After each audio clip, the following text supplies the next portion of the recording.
4 years ago, I started what is probably my most ambitious Warhammer project ever. And this mini started it all.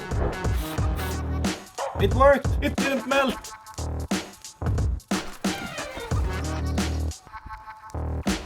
So now it's finally time to take the bull by its horn and fix everything that is wrong with Nagash once and for all. So this is my Nagash, and my undead army with him was supposed to be my magnum opus. An army with massive bases and awesome conversions, but starting armies and then finishing them seems to be one of the hardest things that we hobbyists set out to do. So today we'll tackle one of my favorite projects that I've been working on and off for about 4 years, but never got to fully finish.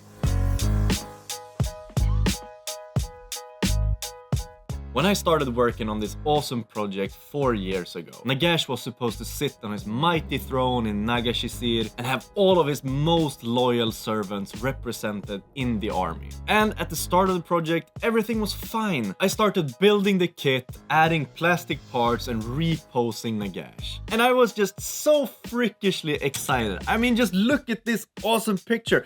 Don't you get excited to build a Nagash all yourself right now? I mean, this mini is the very reason why I'm making this army. But Lucas, aren't you stealing the idea from Lon?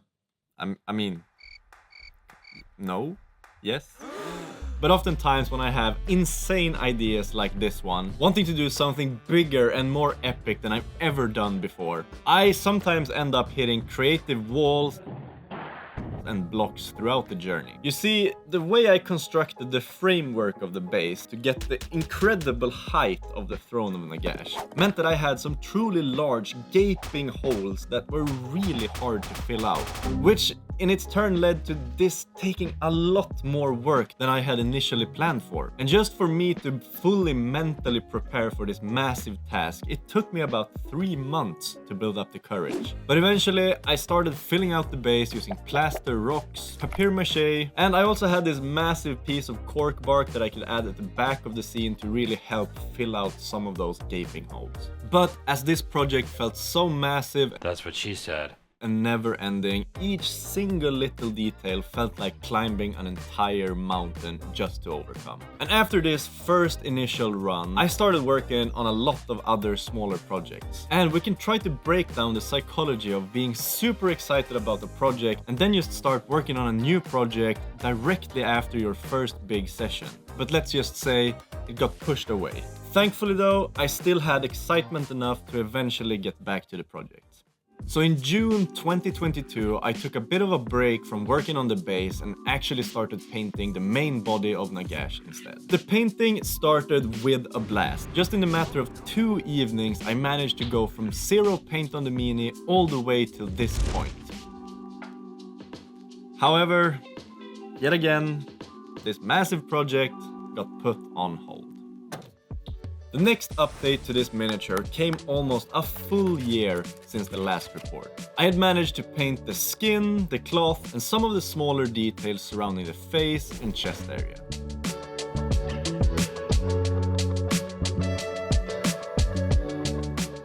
When you want to do a project that you yourself have to push through to finish, it sometimes gets pretty much impossible to actually finish that project. Because the reality is it's so much easier to just finish a smaller mini that's maybe more simple or less time consuming than having to fight through and build up the courage to finish off every single step of a larger mini. But today, people, I am so freaking ready to change all of that, which brings us to modern times.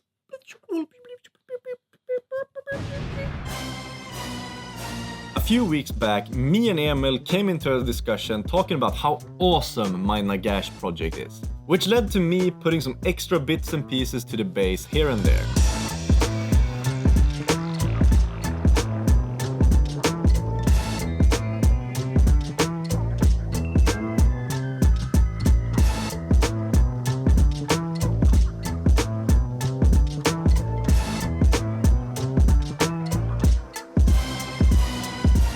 Just getting past this simple little creative step really got me the energy and the will and creativity flowing to continue working through this project. But this time, with full force, pedal to the metal, freaking just going at it. No more half-assing this time. Lucas. Yeah.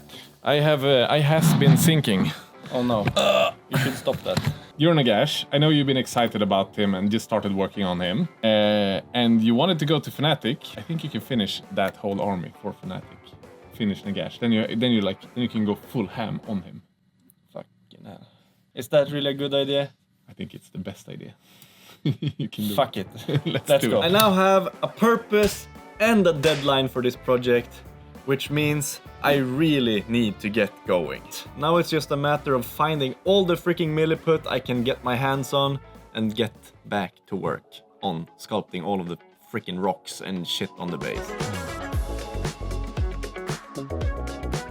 And while I do this, let me talk about this week's sponsor, Squarespace. It is the year 2025 and it's never been more unreliable than it is today to base your entire business just publishing on social media. With the help of this week's sponsor, Squarespace, you'll have a much better time displaying whatever hobby or side project or side hustle or business that you have on the internet.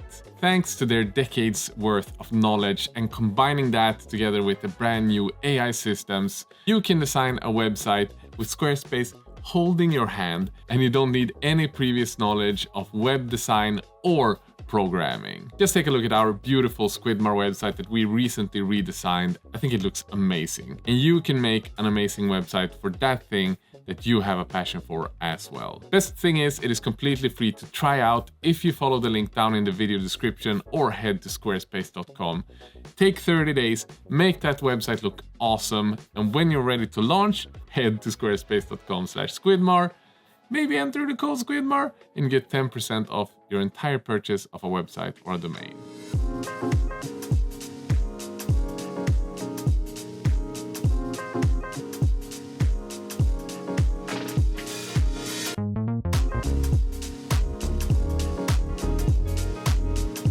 Okay guys, I know that all of you are way smarter than at least Emil, and some of you might be smarter than me, but if you didn't know already, working with freaking styrofoam sucks absolute horseshit. It's the worst material I've ever used. The clay just comes off clean. The freaking tile grout I've been using comes off clean. The fucking papier-mâché I've been using, guess what? It comes off clean. I can't use it. And luckily for me, 90% of the structure work of my freaking throne for Nagash is built of it. Is this nerve-wracking? Do I hate my life right now? Yes. And I'm not even getting any cookies. Fuck off.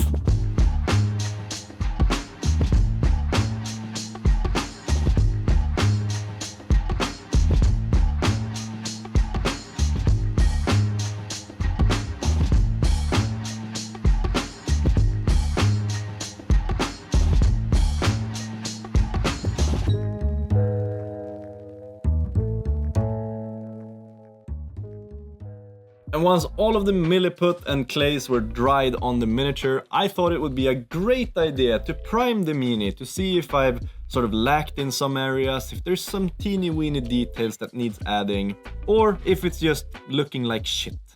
I have no idea how this is gonna turn out. I'm not feeling comfortable or confident at all right now.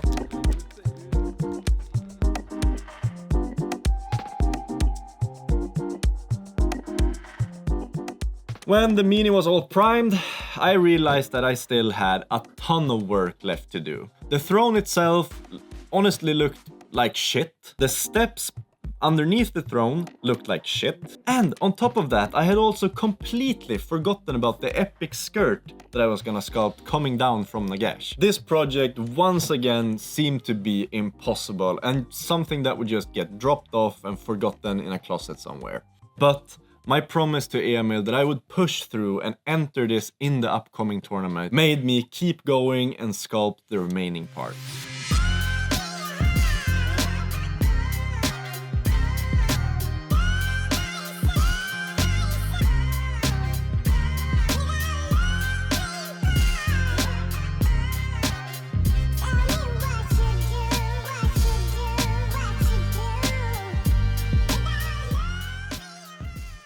The final step of the base is the skirt coming from Nagash. And if you've seen some of our previous videos, you know that me and Emil love using epoxy sculpt. We like using milliput. And we though, I don't like milliput. I like milliput. I've been using it this entire video. But if you've watched them, you also know that we absolutely hate green stuff more than anything on this planet, except when it comes to sculpting fabric. Because when sculpting fabric, the really bad qualities of green stuff, it being super tough to work with, not being very gentle, you cannot make easy shifts, it's so stiff. All of this is actually playing in your advantage when sculpting fabric, because this means you can make folds and the gravity won't just pull it down immediately. Nice. Nice.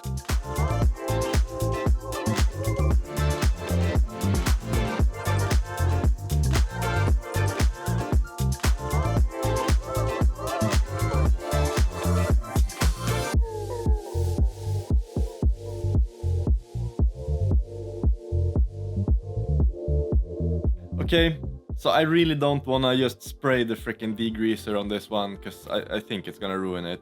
But then Viktor, he came with the brilliant idea, what if I take the degreaser, put it in a cup, and then use like a cotton swab or something to clean the parts that I need to clean. Fucking brilliant.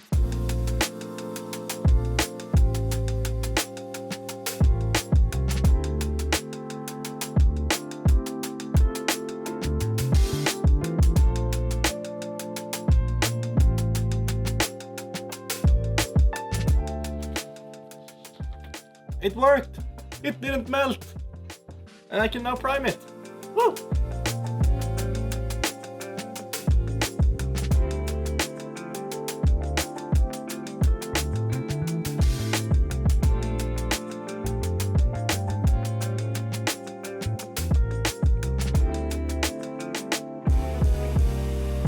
All the sculpting is finally done, the Mini is primed, and we're now ready to put some paint on Nagash. And I told Emil that I really think that I should try to finish this entire base just in one day to make sure that I'm on point to be able to finish this in time. A few quick zenithal highlights using various green tones through the airbrush, we've quickly built up a nice and solid start.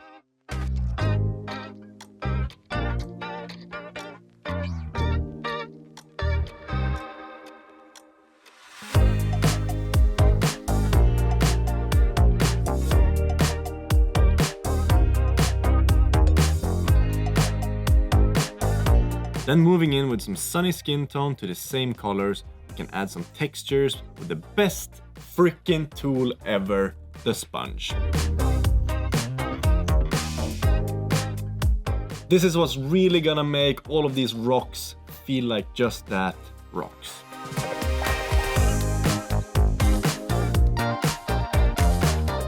Once I'm all done with the sponge, I add some more sunny skin tone to the same mix and start adding some highlights using the brush, focusing on the areas that point toward the center of the base. Because I almost want it to look like the light is emitting from Nagash, or there's like spotlights only focusing on him to really create a cool and nice vignette effect of the base.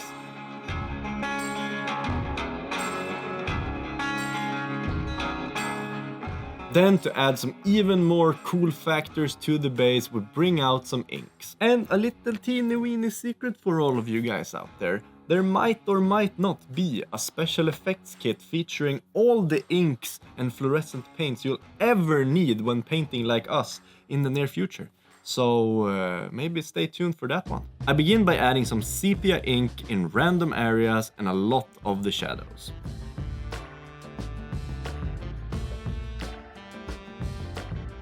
Then followed by some violet ink and finally black ink that I use to further accentuate the vignette of the piece.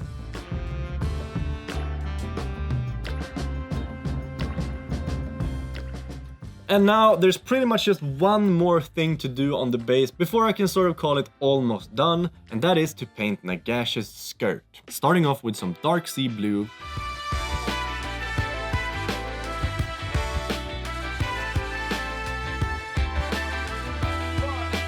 followed by a scarlet blood highlight.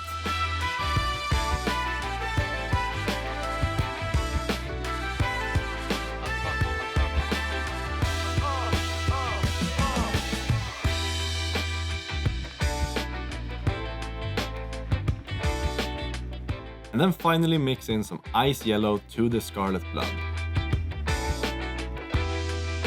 And throughout this entire process, try to paint as if the fabric is almost torn and really worn out.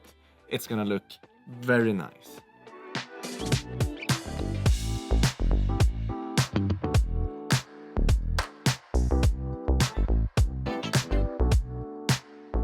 With the base almost completely finished, I think it's now time to move on to paint the big and ugly monster and the dead Stormcast that's gonna be attached to the base. And when painting the monster, I set up a goal that I wanted to paint this motherfucker in 40 minutes. This really meant that I had to limit myself in some ways. However, setting up deadlines and pushing yourself like this might actually be the thing that secures your path to victory when it comes to actually finishing your pieces. To paint the meanie, I decided I want a rich reddish brown fur and some pale skin with some gnarly reds and maybe some magentas creeping in here and there.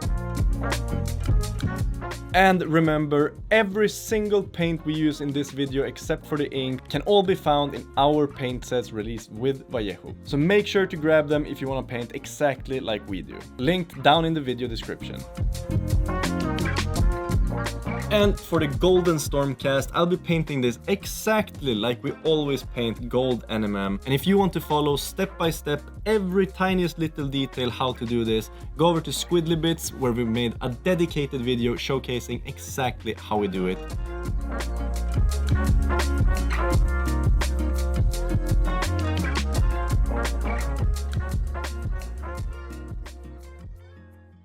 The monster and the dead Stormcast is finally done, and we've come to the point where we're actually gonna have to finish off the last few details on Nagash. Because as you can see here, I've only sort of painted the main focal areas of the miniature and left out the legs, some parts on the arms, a few of the details around the sword, and even the belt and other stuff.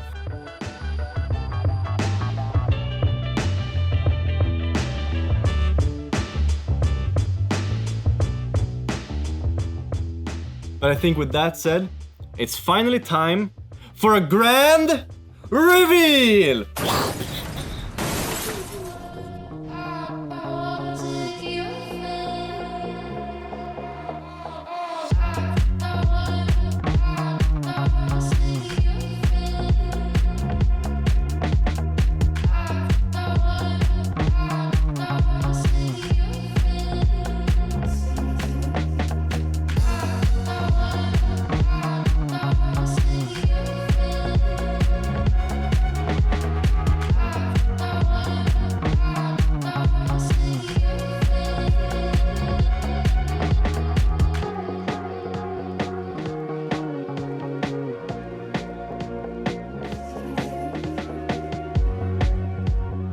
Oh my, I am so freakishly happy with how this is turning out.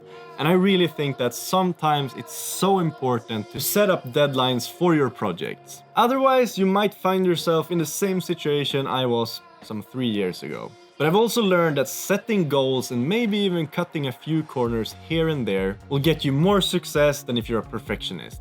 Lastly, also sometimes leaving things and learning about new things can benefit you in the end. I really hope you liked this video. If you need any of the tools or merch or anything that we use in these videos, head over to our website squidmar.com and check it out. Also, a massive thanks to this week's sponsor, link in the video description. Make sure to head over there. And lastly, a massive thanks to our amazing Patreons. Without you guys, we never could have done this full-time for a living, especially the top donors. You guys are fantastic. With that said, have a nice day. Bye bye!